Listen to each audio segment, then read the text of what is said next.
listeners. I'm your host, Lauren Fish, and a warm welcome back to another episode of Science Changing Life.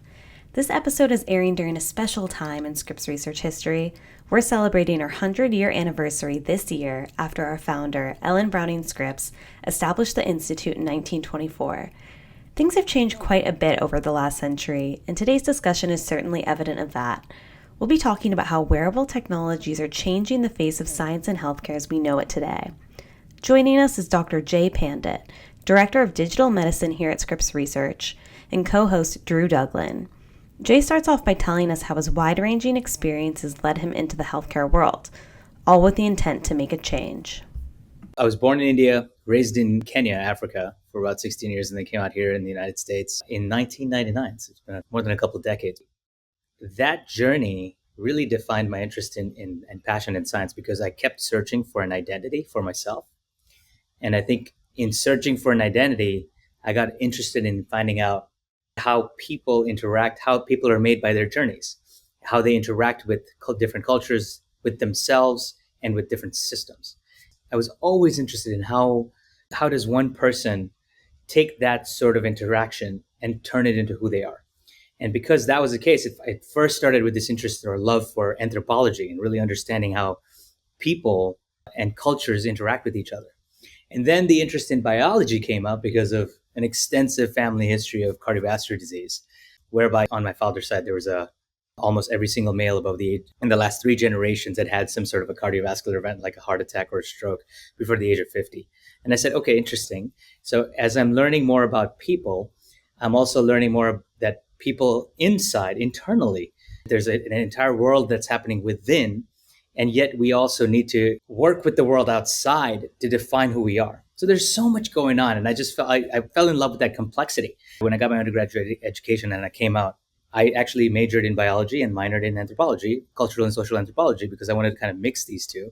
And I said, the first thing I want to do if I become a care provider or a cardiologist or a doctor, at the time I was thinking going to medical school, was to make medicine relatable.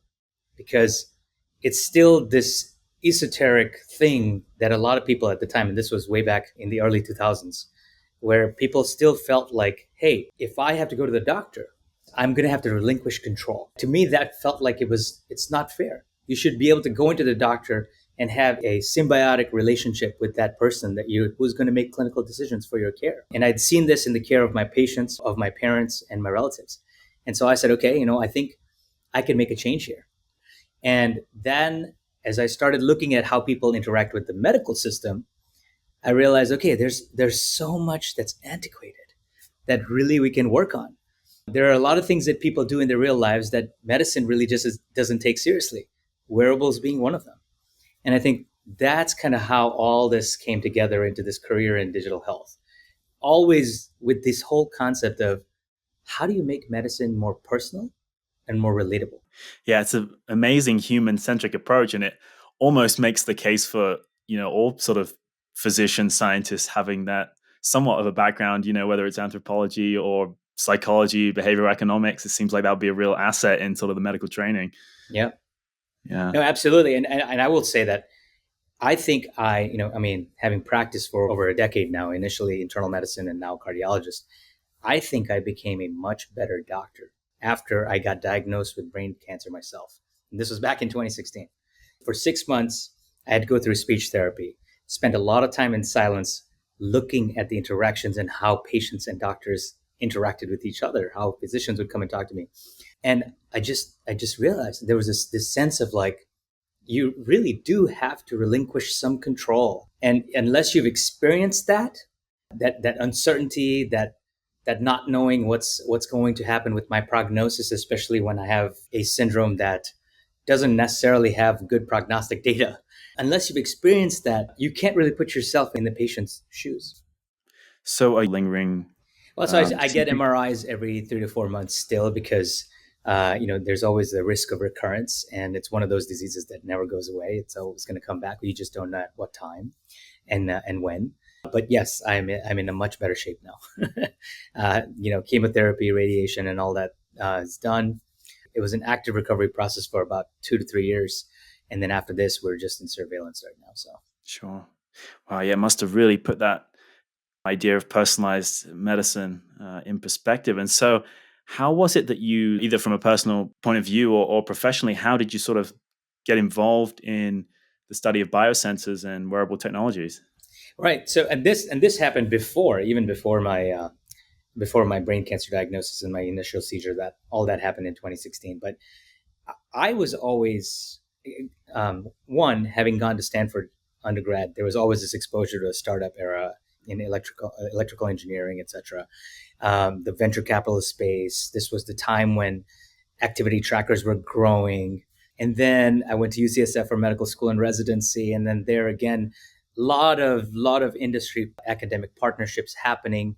And then I went to Northwestern for cardiology, and there again, I was always shocked by the fact that there were so many people in the consumer space utilizing wearables and sensors, collecting these biometrics that I am being trained to use in making clinical decisions. But we don't take them seriously because they're not either FDA or CE marked, FDA approved or CE marked, or because there's just no good pathway for us to utilize that data and trust it. And every day we were seeing a new heart rate measurement, a wrist wearable coming out. Then there was the pulse oximetry measurements that are coming out. Then there's new devices coming out that are measuring continuous temperature.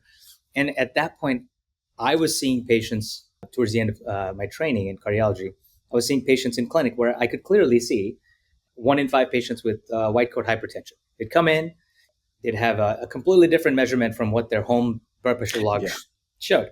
And I got frustrated. I was like, why are we not looking at a wearable for blood pressure? Now, first taking a deep dive in, I realized that people had tried. It was one of the hardest things to do to get a wearable blood pressure. The other vital signs were much easier acquired through optical sensors, but blood pressure is much tougher. And so that's what I did. I said, okay, this is going to be my research project. In the third year of cardiology fellowship, you are supposed to be focusing on research output. And at that point, I said, hey, building a device, testing a device, validating a device is research. You have to do a deep dive and see why many companies, many other folks failed in trying to build this. Because naturally, it made sense. You're collecting vital signs. Why can't we use these vital signs? So let's first actually make sure that we get a good gamut, we cover the entire gamut of vital signs. And so we came up with an approach of collecting blood pressure through LED sensors at the thumbs. And so that was my first foray in. After doing a deep dive, I figured out, okay, getting a heart rate from using an LED sensor, it's actually very easy. You can buy off-the-shelf LED sensors and just put them next to your finger. And that was considered novel 10 years ago, but now it's so easy to do. And so at that point, we built out a prototype. We actually founded a company. That was my foray into biodesign and entrepreneurship. And so we went out and raised some funding, applied for an SBIR grant, which was all an education of its own for me. And I realized that education is important to understand when you're actually looking at how to integrate these devices and sensors into clinical care, because you know what the incentives are when you're actually when you're building a device and taking it from 0 to 1. At that point, the incentives are completely different. All you want to do is make sure that it's not inferior to what exists so you can push it out and start selling it. But, that in itself is a problem because on the other end, we can't just apply it generally to everybody because the data that we get is not going to be generalizable because you're going to have trained your device on a smaller, less representative data set of people. And so at that point, it's nice to be able to understand both incentives because we need to test the device on a larger population to see if it actually works. And so that's where my foray began. We were at a point, I kind of understood the electronics that went into this, understood the human factors that went into actually making a device that's practical and useful. And I got that education at that point. Yeah, that's an amazing firsthand experience and actually building one of these devices. And so before we get into some of these different wearables, I guess, could you just give us a summary of what are the most common vital signs we take and what kind of information can they give us? So I would say that the very first foray into this was with heart rate monitoring, right? Which is done typically through an LED sensor. And heart rate is a vital sign that we typically measure. the common four vital signs that we talk of are heart rate, blood pressure, breathing rate or respiratory rate, and then temperature. And then if you add on a fifth, sometimes it's oxygenation. And that's the most common thing that we measure. When you can walk into the clinic, it's the first thing that gets done. Medical assistant or nurse or somebody is going to come in and take those vital signs while you wait to get an opinion from the physician. What's surprising about that is that that's one single snapshot. And based on that one single snapshot and that moment in time, we have to make these clinical decisions about what's happening in your life outside. When in reality, the real data or the more accurate data is what's coming through the wearables. And so those are the four vital signs. And I think that the absolute numbers can be very deceiving. It's just a partial picture of what the actual complete picture is. And if you can start getting those vital signs and looking at the delta in those vital signs in each individual, that's when you're actually personalizing medicine. Yeah, it's incredible that you get such a comprehensive long-term data with this continuous monitoring. And I presume as well, it must be great for the patient because they don't want to go into a doctor's office as much. And like they want more telemedicine. It's presumably less invasive too than some of these historical ways of taking these measurements.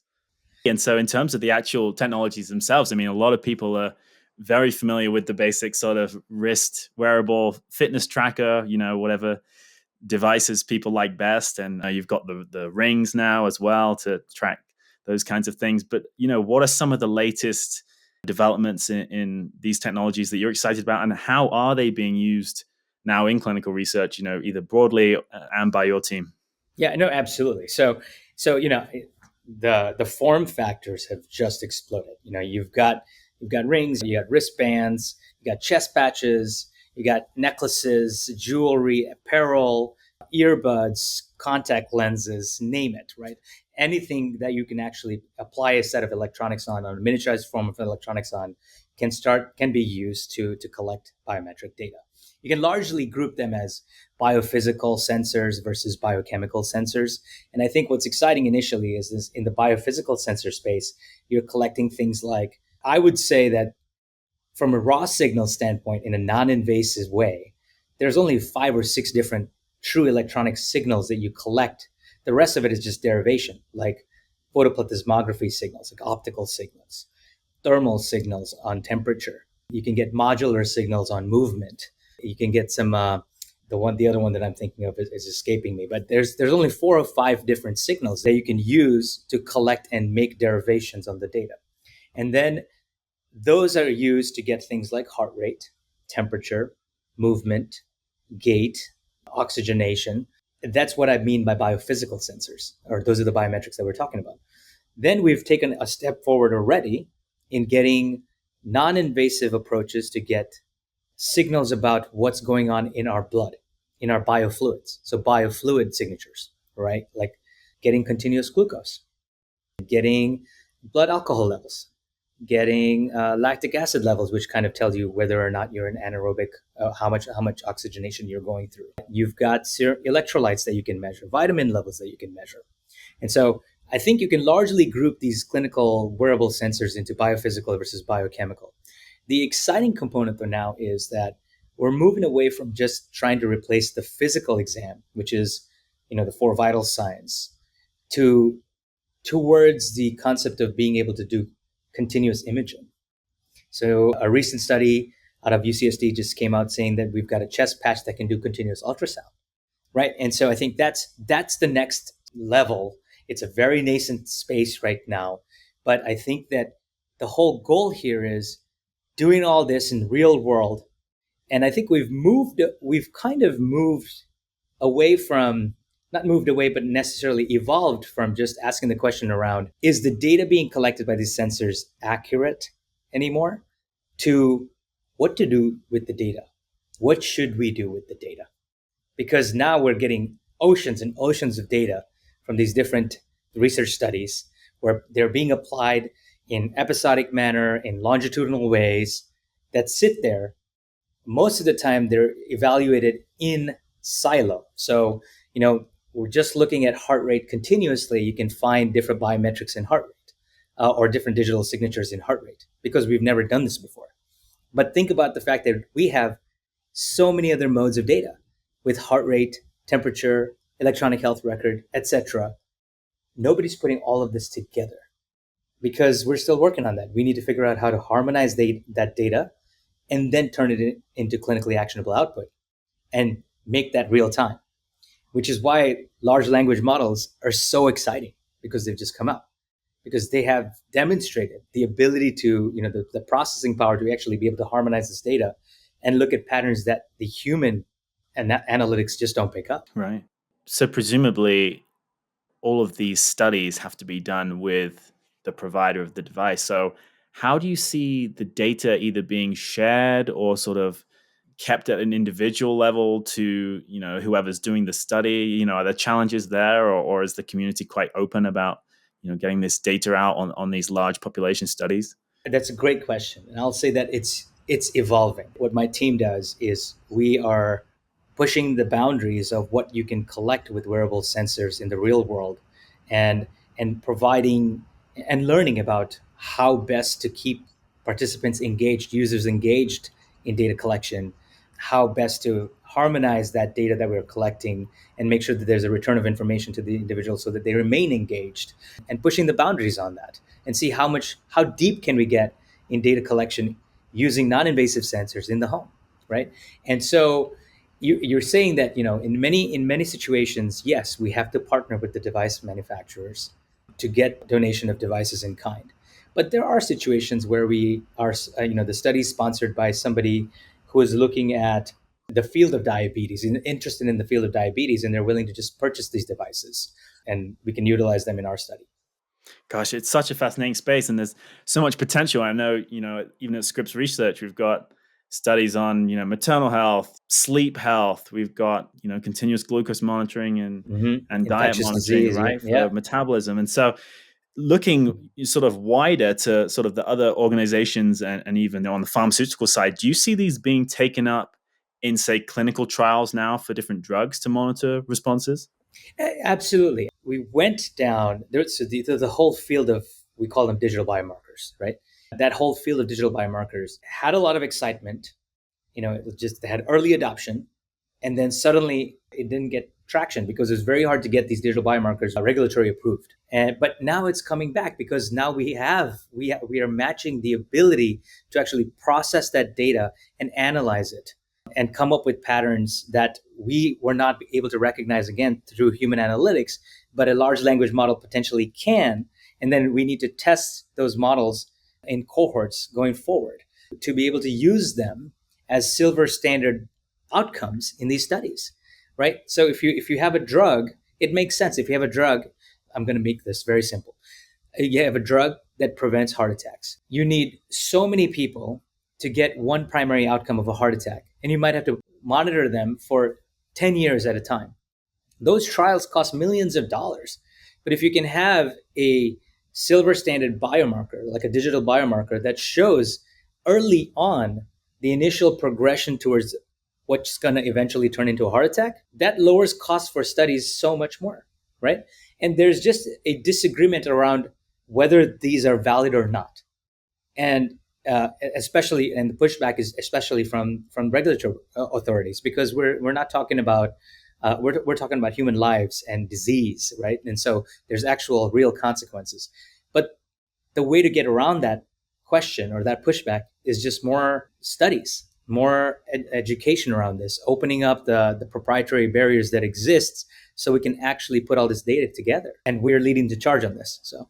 Sure. Yeah. I mean, gosh, if it can just bring down costs so dramatically, I mean, the amount of potential innovation there is amazing. But I mean, I don't want to sound cynical in any way, but obviously you've got sort of the whole insurance reimbursement side on the healthcare. So, are there barriers there as well, us bringing in these technologies to make things, cheaper and more efficient? For the longest time, people have thought of reimbursement being the killer of innovation in clinical medicine. But unfortunately, it is the reality. It is the reality that we have to work with and live with. And in any way, if you think about it in a different way, it is just pushing us to de-risk this technology in the best way possible so that it's accepted by the payers, right? And it's just a question of building enough of the evidence that's there for how these technologies can affect positive clinical outcomes, how they can reduce negative clinical outcomes, and you keep building enough when you get to a point where it's undeniable, right? And that's already happened in the space of ambulatory electrocardiography with patch monitors that exist out there. In the past, people used to have to wear these wired monitors to monitor their electrical rhythm, to identify heart rhythms that are abnormal for 48 hours, which clearly affected their quality of life. And now we have these beautiful monitors that are the size of a palm, that are waterproof. They sit there. It can be monitored for 14 days. When you're done, you just mail it off and it gets evaluated and it gets sent back to the provider that prescribed it. And that has clearly made it into the clinical practice realm. The next one that's coming up is continuous glucose monitoring. It's slowly making its way into the clinical practice realm because the data of evidence behind it is just so strong. We just need to keep doing this with other sensors. I had heard a while back when I was at a digital medicine conference, people were talking about, like you mentioned, the electrolytes and measuring lactate and glucose, not just wearable monitor in terms of a tracker or a device, but also tattoos. Is that a thing? Yeah. So we've had collaborators like Dr. John Rogers at Northwestern, Dr. Joseph Wang here at UCSD. Their lab groups have made significant advances in the field of flexible electronics. And they're very interested in their use in clinical medicine, in the clinical realm, because if you've got a stretchable elastic tattoo, it's very unobtrusive to the lifestyle of the individual, so that you can actually achieve passive continuous monitoring, because that is the ultimate goal. The ultimate goal is that you want to be able to monitor the individual with their consent, obviously, but monitor them without obtruding in their lifestyle, so that you can actually see in reality what's going on. If somebody knows that their blood pressure is being measured, that in itself has an impact on their blood pressure. But if they don't know that they're being monitored, that's when you get the actual picture. And so I think that's a very exciting field. Right. And another thing I saw come through, actually largely on the athletic side, but is the growth of the use of heart rate variability. So can people be familiar with, the basic beat to beat of the heart, but can you actually talk about heart rate variability and what that actually kind of means as a metric for health? Absolutely. So in the field of athletics, in athletics, I think that's a very known common indicator of good health or versus poor performance. And heart rate being one of the most commonly collected parameters, we're trying to look and see within the heart rate's measurement, what are other signatures or signals that we can use. So heart rate variability simply is what is the time between each beat over a certain interval, usually typically measured over 24 hours or so. And it is presented when we do these heart electrical rhythm monitoring with these patch monitors. It is presented as a parameter on those reports. But I can tell you as a physician and having talked to so many different physicians, most of the times physicians don't even use it, right? But it's probably used more in training for athletics. And now we're starting to see that actually when trainers or when people training for marathons wear it and they're sick, the variability goes down.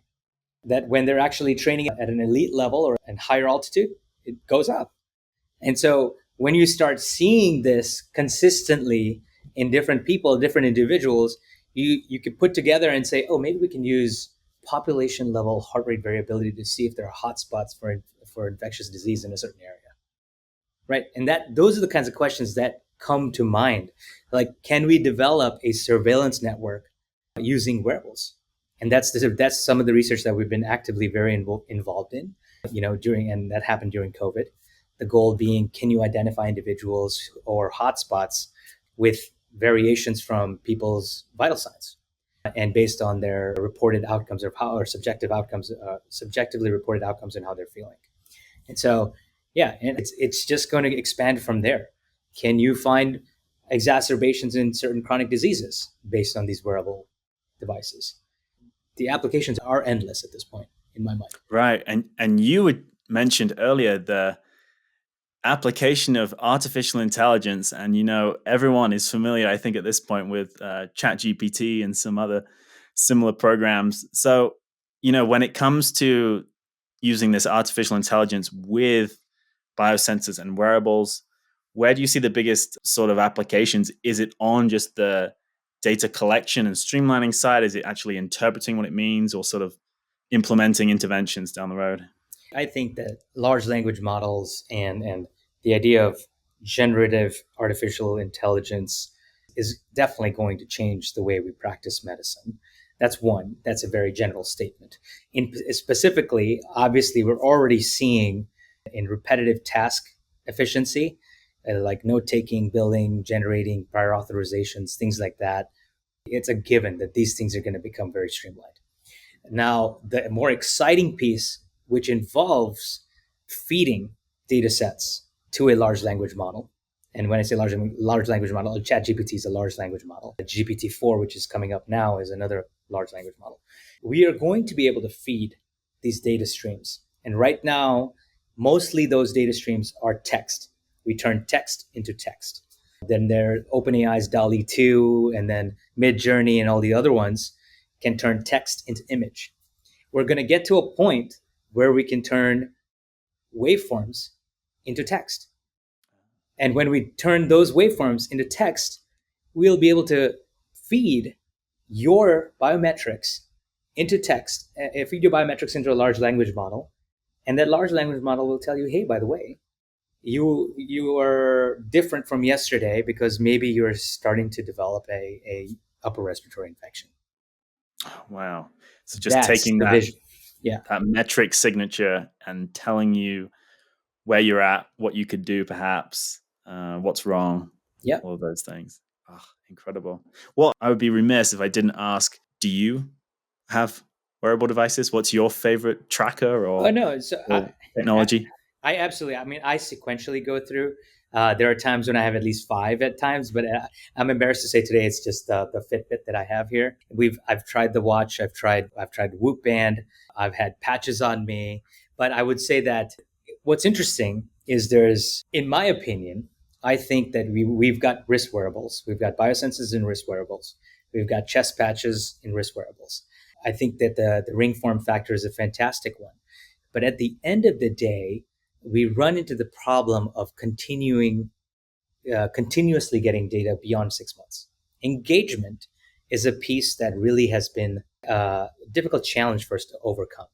You get great data when the person gets involved and knows that they're being monitored for the first 3 to 4 months. Then things kind of fall by the wayside. It's just like app fatigue, pop-up fatigue. And everybody knows this, it's human behavior. But I think the ultimate vision is finding devices that melt into the person's lifestyle. And when we get to that point, and we are, you've got your Amazon Echoes, your Google Homes, things like that. They can exist on their own. You're not constantly aware that you're wearing them. And they can collect those sort of parameters. That's when you're getting true, accurate data. And that doesn't mean that there's no space for wearable devices and sensors. I have great respect for the sensors and the ability of what they can capture. And I think that in certain short circumscribed periods of time, we can definitely use them to get clinically actionable insight. But to say that we're going to be able to do this for an indefinite period of time requires getting over that hurdle of data missingness. Right. It's really got to blend into the lifestyle. All right. Well, I'll just end with my final roundup question I like to throw at all my guests, which is if you could give your one piece of advice or your wisdom to anyone in the realm of work, career progression, health, life, self-improvement, anything, what do you think it would be and why? Gosh, that's there's so many things there. I can throw so many different one-liners at you, but really I'll say what I tell I'll say what I tell my kids. I think be kind whenever you can, and don't burn bridges if you can possibly avoid it, because you never know when people come back in your life to help you out. And always have a growth mindset. Always be willing to learn and stay humble, because if anything, this whole ChatGPT and GPT-4 world has taught us is that you can have a brain in the box. You don't have to be the smartest person in the room. Many thanks to Jay for joining us and explaining how we can combine medicine and technology in ways that transform how we treat patients. To learn more about Jay's research and other Scripps Research content during our centennial year, be sure to check out the show notes. A big thank you for tuning in with us today on another episode of Science Changing Life. Until next time.